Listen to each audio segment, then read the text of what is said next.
ఏంటి cherry, job వచ్చిందంటగా? అప్పుడే వార్త నీదాకా చేరిందా ఝాన్సీ రాణి? నా పేరు ఝాన్సీ అంతే. కానీ నువ్వు రాణిలా ఫీల్ అవుతున్నావు కదా. నేను రాణి అయితే నా రాజా నువ్వేగా. ఈ శకలే వద్దు. మట్టి పిసుక్కునే నీ చేతులకి, కంప్యూటర్ ఆపరేట్ చేసే నా చేతులకి పాణిగ్రహణం కుదరదమ్మా. నువ్వు అలాగే అంటావులే కానీ, ఇదిగో ఈ స్వీట్ బాక్స్ తీసుకో. దేనికే? నువ్వు జీవితాంతం చదువుతూనే కూర్చుంటావు, నీకు జాబ్ రాదు ఏం రాదు అని వెక్కిరించింది కదా పక్కింటి మల్లీశ్వరి ఆంటీ. దాని దగ్గరికి వెళ్ళి నోట్లో స్వీట్ కుక్కి నీకు జాబ్ వచ్చిన విషయం చెప్పేసిరా. అబ్బా, అదైతే నిజమేనే.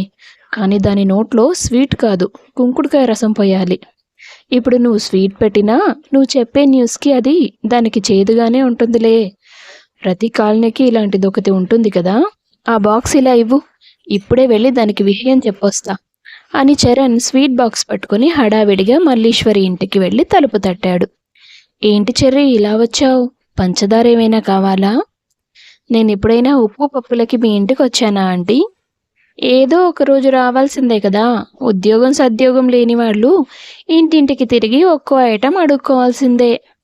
అదే అదే చెబుదామని వచ్చానంటీ. ముందు నోరు తెరవండి అంటూ ఆమె నోట్లో స్వీట్ పెట్టి, నాకు ఉద్యోగం వచ్చింది, నెలకి 50,000 జీతం తెలుసా అన్నాడు. అంతే, మల్లీశ్వరి నోట్లో ఉన్న స్వీట్ నేలపై ఊసేసింది.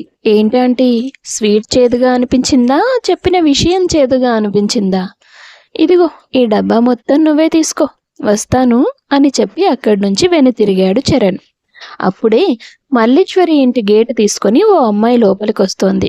తెలుపు రంగు చుడీదార్లో పొడవాటి జడను ముందుకు వేసుకొని వయ్యారంగా నడుస్తున్న ఆమెను చూసి చరణ్ పాదాలు ఒక్క నిమిషం అక్కడే నిలిచిపోయాయి.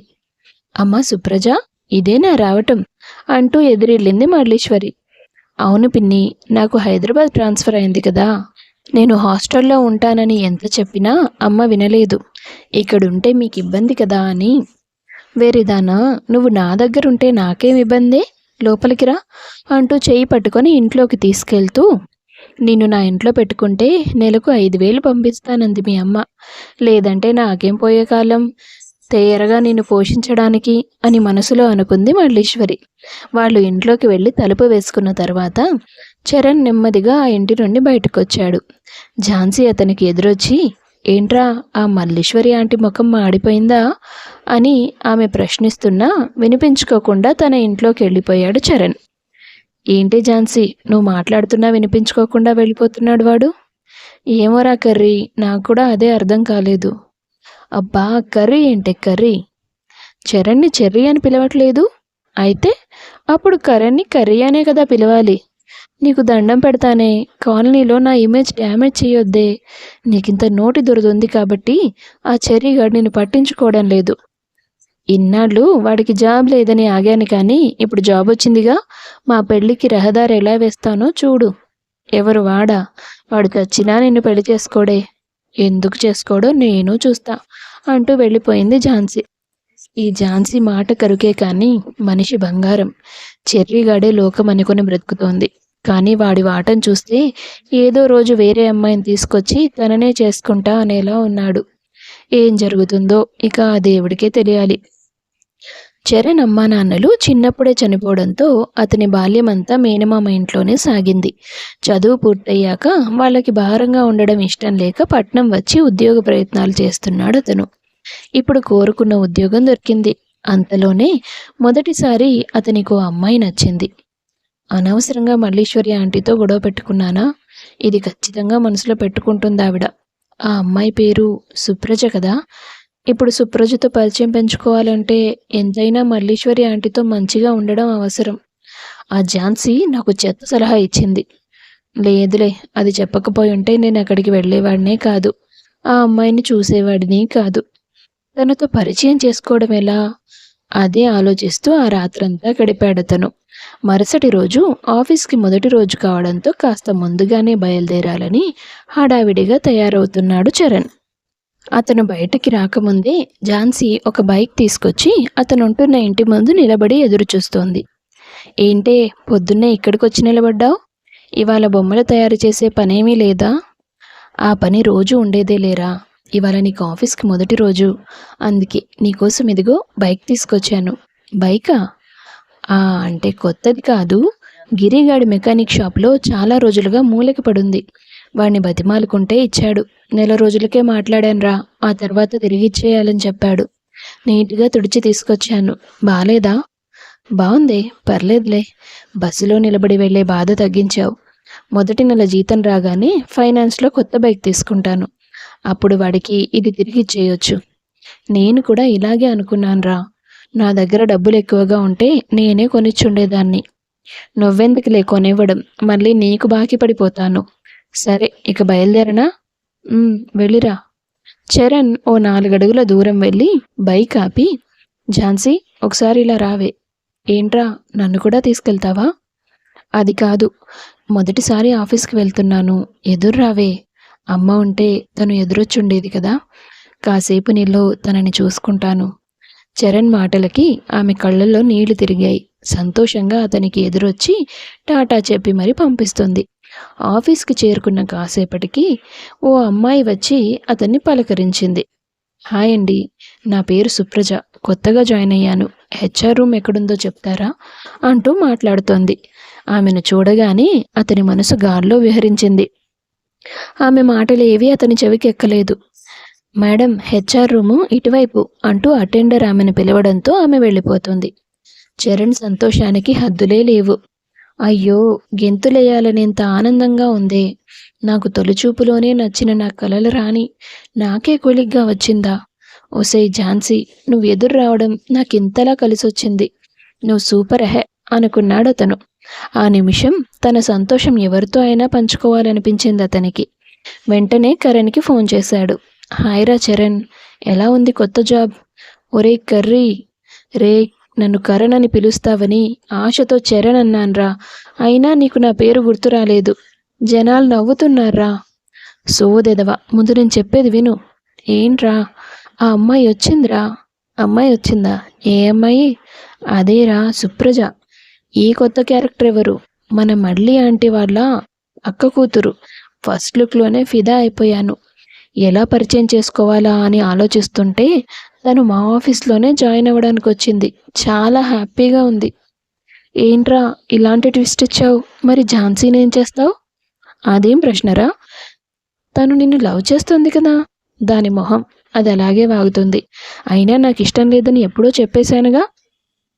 అయినా నేను నా గురించి చెప్తుంటే నువ్వు ఝాన్సీ అంటావు. ఇవాళ సాయంత్రం పార్టీ చేసుకుందాం, రూమ్కి వచ్చేయి అని ఫోన్ పెట్టేస్తాడు అతను. నేను కూడా రావాలా పార్టీకి అని సుప్రజ అనడంతో వెనక్కి తిరిగాడు చరణ్. సుప్రజ గారు, అది ఏంటి, లవ్ అట్ ఫస్ట్ సైటా? సారీ అండి. ఆ రోజు మా పిన్ని నాకు వెల్కమ్ చెప్తున్నప్పుడు నువ్వు అక్కడే ఉన్నావు కదా. ఇంట్లోకి వెళ్ళేదాకా చూస్తూనే ఉన్నావు. అప్పుడే డౌట్ వచ్చింది నాకు. ప్లీజ్ అండి, నాకు కూడా ఇవాళే జాయినింగ్, ఇక్కడ ఇష్యూ చేయొద్దు. అంత లేదులే, నేను ఇలాంటివి లైట్ తీసుకుంటాను. ఓ, బతికించావు. నువ్వు హెచ్ఆర్ రూమ్లోకి వెళ్ళావు కదా. అతను బయటికి వెళ్ళినట్టున్నాడు, అందుకే కాసేపు వెయిట్ చేద్దామని ఇటు వస్తుంటే నీ నోటి నుండి నా పేరు విని ఇక్కడ ఆగిపోయాను. అయితే ఓ పని తప్పిందన్నమాట. ఏం పని? నీతో ఎలా మాట్లాడాలి, ఎలా పరిచయం పెంచుకోవాలి, అన్నిటికంటే ముఖ్యంగా ఎలా ప్రపోజ్ చేయాలి అని భయపడ్డాను. ఇప్పటిదాకా నేనెవరికీ ప్రపోజ్ చేయలేదు. ఎలా ఎలా చెప్పాలా అని చాలా ఆలోచిస్తున్నాను. ఇక నేను ఎలా చెప్పినా చెప్పకపోయినా విషయం అయితే నీకు తెలిసిపోయింది కదా. బాగానే ఉన్నాయి ఎక్స్ట్రాలు. హే, అవును, నీకు మా మల్లీశ్వరి పిన్నితో గొడవేంటి? నాకేంటి, కాలనీలో అందరితో గొడవలే ఆవిడకి. ఎలా వచ్చావు ఆఫీస్కి? బస్సులో వచ్చాను. ఎలాగో మన ఇల్లు పక్కపక్కనే కదా, సాయంత్రం నా బైక్ మీద వస్తావా? సాయంత్రం చెప్తానులే. అలా మొత్తానికి తనకు నచ్చిన అమ్మాయితో పరిచయం అయితే ఏర్పడింది చరణ్కి. రోజంతా చాలా ఉత్సాహంగా గడిపేశాడు. సాయంత్రం తిరిగి ఇంటికి బయలుదేరేటప్పుడు సుప్రజ అతనికి ఎదురుగా వచ్చి నిలబడింది. కలిసి వెళ్దామన్నావు? నువ్వు ఓకే అనలేదు కదా. అమ్మాయిలు నేరుగా దేనికి ఓకే చెప్పరు. ఈ మాట నువ్వు దేని గురించి అంటున్నావు? బైక్ ఎక్కడం గురించి మాత్రమేనా? టైం అవుతోంది. మా పిన్ని సరుకుల లిస్టు పంపించింది, దారిలో తీసుకెళ్ళాలి. నేను వచ్చాకే వంట మొదలు పెడతానంది. అలా వాళ్ళిద్దరూ కలిసి బైక్ మీద వెళ్ళారు. వీధి చివరన ఆ అమ్మాయిని దిగబెట్టేసి అతను ఇంటికి వెళ్ళిపోయాడు. ఆ రోజు నుంచి ప్రతిరోజు అలాగే కొనసాగింది. వాళ్ళిద్దరి మధ్య పరిచయం పెరుగుతూ వచ్చింది. ఇన్ని రోజులు గడిచిపోయాయి. కానీ నువ్వు మాత్రం నా ప్రేమను ఒప్పుకోవడం లేదు. నీకు నిజంగా బుర్ర లేదు చెర్రీ. మొదటి రోజే నేను నీకు హింట్ ఇచ్చాను, అమ్మాయిలు నేరుగా ఓకే చెప్పరని. అప్పుడు నీకు కూడా డౌట్ వచ్చింది కదా. అంటే నిజంగానే నా ప్రేమని యాక్సెప్ట్ చేస్తున్నావా? అవును. అయ్యో, ఇది తెలియక నేను రోజు బాధపడుతున్నానే. వెంటనే ఈ విషయం మా కర్రీగాడికి చెప్పాలి. ఏ వద్దు. ఎందుకు? ఆ నోటా ఈ నోటా పడి మా మల్లీశ్వరి పిన్నికి తెలిస్తే మా ఇంట్లో తెలిసిపోతుంది. గొడవలెందుకు? ఎప్పటికైనా చెప్పాల్సిందే కదా. చూద్దాం. కొన్ని రోజుల వరకు ఎవరికీ చెప్పకు. సరే. ఇంతకీ నువ్వు నా ప్రేమను ఒప్పుకోవడానికి ఏమైనా కారణాలున్నాయా? ఉన్నాయి కదా. నీకు మంచి జాబ్ ఉంది, ఆఫీస్లో నాకంటే బెటర్ పొజిషన్లో ఉన్నావు, శాలరీ ఎక్కువ వస్తుంది, అమ్మాయిలతో ఏం మాట్లాడాలి, ఎంతవరకు మాట్లాడాలి అని కొంత క్లారిటీ కూడా ఉంది. ఈ కారణాలు చాలు. సుప్రజ మాటలకి చరణ్ చాలా పొంగిపోయాడు. వాళ్ళు ఎంత దాచిపెట్టినా విషయం కరణ్కి తెలిసిపోతుంది. వీళ్ళ గురించి ఝాన్సీకి చెప్పడం మంచిది. పాపం తను చెర్రీగాడి మీద చాలా ఆశలు పెట్టుకుంది కదా అనుకొని కరణ్ ఝాన్సీ దగ్గరికి వెళ్ళాడు ఓ రోజు. ఏం చేస్తున్నావు ఝాన్సీ? ఇదిగో ఇవాళే కొత్త హుండీ కొన్నాను. ఎందుకు? నిన్నటితో నా అప్పులన్నీ తీరిపోయాయి. చరణ్ కొత్త బైక్ తీసుకున్నాడు కదా. అవును. ఫైనాన్స్లో తీసుకోమని నేను ఎంత చెప్పినా వినకుండా అప్పు తీసుకొని బండి కొన్నాడు. వడ్డీ అసలు కలిపి కట్టాలి.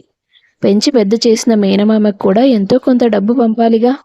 ఇవన్నీ వాడికి తలకు మించిన భారం అవుతాయేమోనని ఒక్కడి మీదే భారం ఎందుకని నేను కూడా కొంత డబ్బు దాద్దామని హుండీ తీసుకొచ్చాను. నువ్వు ఇవన్నీ చేయడం ఆపేసేయ్ ఝాన్సీ.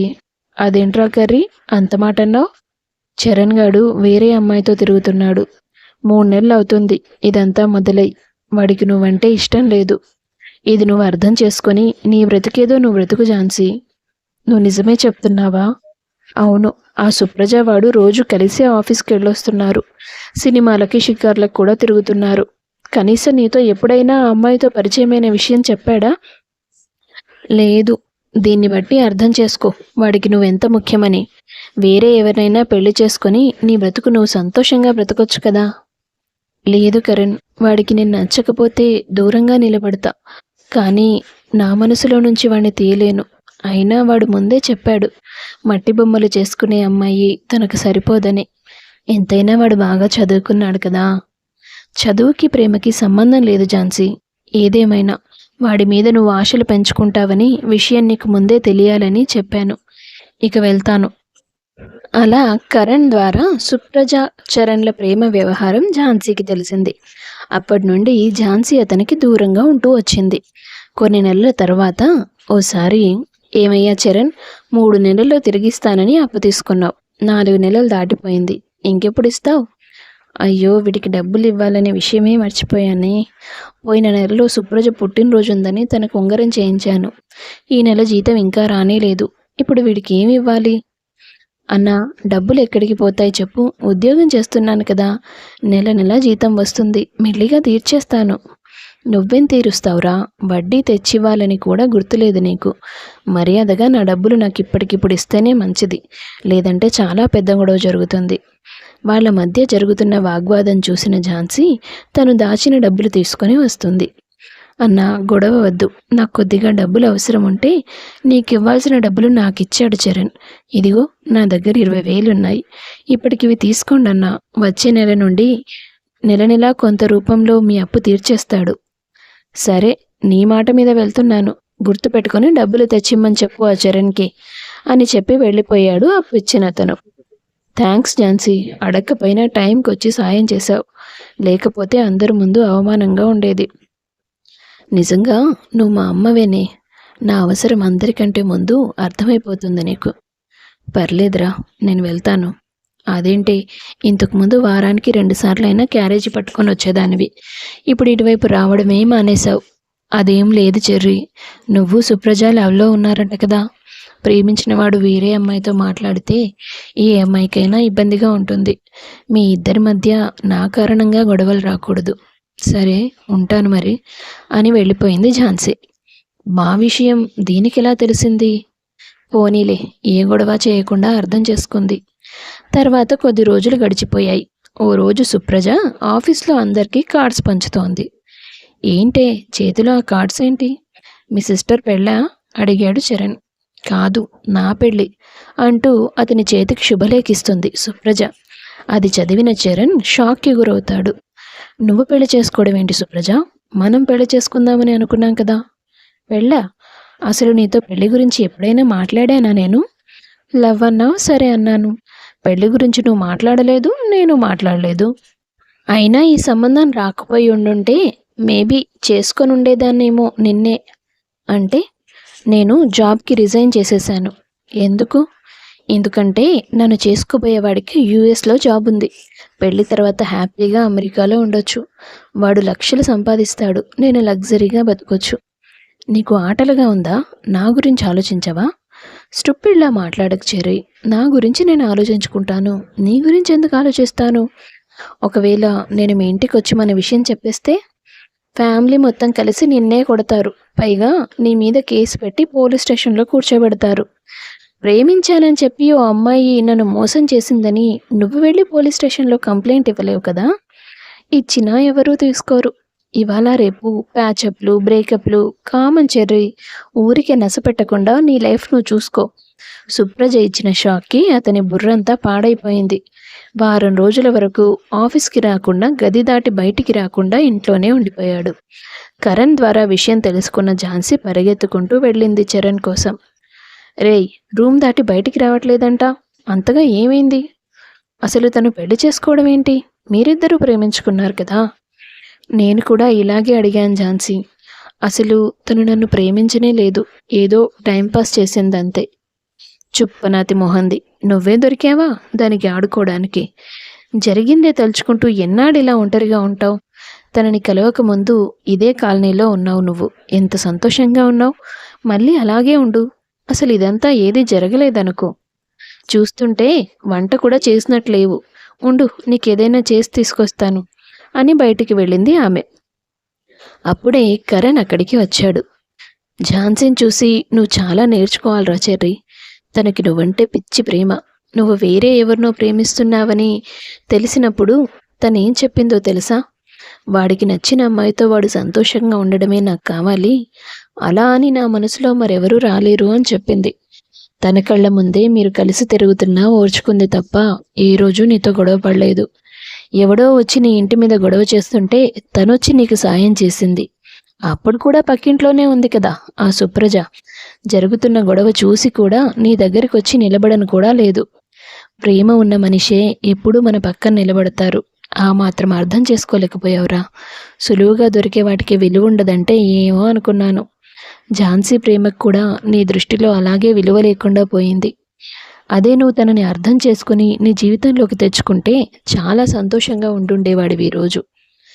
నిజమే కరణ్, తప్పు చేశాను. నాకు నచ్చిన అమ్మాయి కావాలనుకున్నాను, కానీ నాకు ప్రేమను పంచే అమ్మాయి కావాలి, అది నిజానికి ముఖ్యమని తెలుసుకోలేనంత పిచ్చోళ్ళలా అయిపోయాను. ఇప్పుడు నేను ఝాన్సీతో నాకు నువ్వు కావాలని చెప్పినా కూడా సుప్రజ వెళ్ళిపోయింది కాబట్టి, మిగిలిన తనే కాబట్టి అలా అడుగుతున్నానని అపార్థం చేసుకుంటుందేమో. పరిస్థితి చెయ్యి దాటిపోయిందిరా. అలా వాళ్ళు మాట్లాడుకుంటుండగా క్యారేజీ పట్టుకొని తిరిగి వచ్చింది ఝాన్సీ. నువ్వు మాట్లాడుతూ ఉండు ఝాన్సీ, నేను వెళ్ళొస్తాను అని చెప్పి వెళ్ళిపోయాడు కరణ్. ఝాన్సీ, నువ్వు నన్ను అవకాశవాది అనుకున్నా, స్వార్థపరుడు అనుకున్నా, ఏమనుకున్నా సరే, నేను నిన్నొకటి అడగాలి. ఏంట్రా అది? మనం పెళ్లి చేసుకుందాం. ఇప్పుడో కాదు, రేపే పెళ్లి చేసుకుందాం. అదేంట్రా సడన్గా? తల్లి కడుపు చూస్తుంది, పెళ్ళాం జేబు చూస్తుందని చాలామంది అన్నప్పుడు విన్నాను నేను. కానీ నువ్వు మా అమ్మలా నా ఆకలి గురించి పట్టించుకున్నావు, నాన్నలా నా ప్రతి అవసరం గురించి పట్టించుకున్నావు. ఒక మంచి స్నేహితుడిలా అడగకుండానే చాలాసార్లు సాయం చేశావు. నువ్వు ఎన్ని చేస్తున్నా కూడా నా కోసం ఓ యువరాన్ని వస్తుంది, తనతో నాకు అందమైన జీవితం ఉంటుందని ఊహల్లో బ్రతికాను నేను. కానీ నీకంటే గొప్పగా నీకెవ్వరూ ప్రేమను పంచరని ఆలస్యంగా తెలుసుకున్నాను. 4 నెలల ప్రేమకే నాకింత బాధగా ఉంది. 4 ఏళ్ళుగా నువ్వు నన్ను ప్రేమిస్తున్నావు. చాలాసార్లు రెంట్ కట్టడానికి కూడా నా దగ్గర డబ్బులు లేవు. నువ్వే సాయం చేశావు. ఎప్పుడు నా గురించే ఆలోచిస్తావు. అలాంటి నీకు నేను మరెవరితోనో తిరుగుతుంటే ఎంత బాధ అనిపించుంటుందో కదా. ఆ నొప్పి ఎలా ఉంటుందో నాకు కూడా తెలియాలనే ఇలా జరిగిందేమో. అలా ఏం ఉండదురా. ఏదేదో ఊహించుకొని బాధపడకు. ముందు అన్నం తిను. నాకు అన్నం కాదు, ఆన్సర్ కావాలి. రేపు మనం పెళ్లి చేసుకుంటున్నామా లేదా? ఝాన్సీ చిన్నగా నవ్వుతూ, చేసుకుందాంలేరా, తిను అంటూ ముద్దలు కలిపి అతనికి అన్నం తినిపించింది. మరుసటి రోజు వాళ్ళిద్దరూ గుళ్ళో పెళ్లి చేసుకున్నారు. నిజమైన ప్రేమ విలువేంటో తెలుసుకున్న చరణ్ తన భార్యతో కలిసి కలకాలం సంతోషంగా జీవించాడు. కథ నచ్చితే వీడియో లైక్ చేసి షేర్ చేయండి. తప్పకుండా ఛానల్ను సబ్స్క్రైబ్ చేసుకోండి. మీ అభిప్రాయాన్ని కామెంట్స్ రూపంలో తెలియపరచండి. అందరికీ ధన్యవాదాలు.